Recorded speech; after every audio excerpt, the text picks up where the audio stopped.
আল্লাহ নবী সাল্লাল্লাহু আলাইহি সাল্লাম সেদিন চোখের পানি ফেলবে আর বলবে, উম্মত এটা কি আমল নামা নিয়ে আসছে?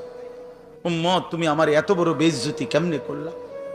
আমি 23টা বছর তোমাদের জন্য কেঁদেছিলাম। সারা রাত এশার নামাজের পরে নবী দাঁড়াইছে কানতে কানতে, ফজরের আজান পর্যন্ত নবী উম্মতের জন্য দোয়া করছে আর চোখের পানি ফেলছে। তায়েফের পাথরের আঘাতে পিঠটা ছিদ্র করে ফেলছি, ক্ষুধার কষ্টে পেটে পাথর বেঁধেছিলাম। উহুদের দান দান শহীদ করা রক্ত নিয়ে উহুদের ময়দানে পড়েছিলাম বেহুশ হয়ে।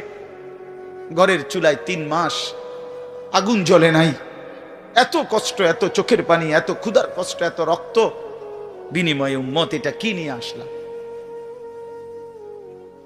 নামাজ কই, সেজদা কই, রুকু কই, ফজর জোহর আসর মাগরিব এশা কই, হারাম থেকে বাঁচা কই, হালাল উপার্জন কই, জিকির কই, তেলাওয়াত কই, আমার সুন্নত কই?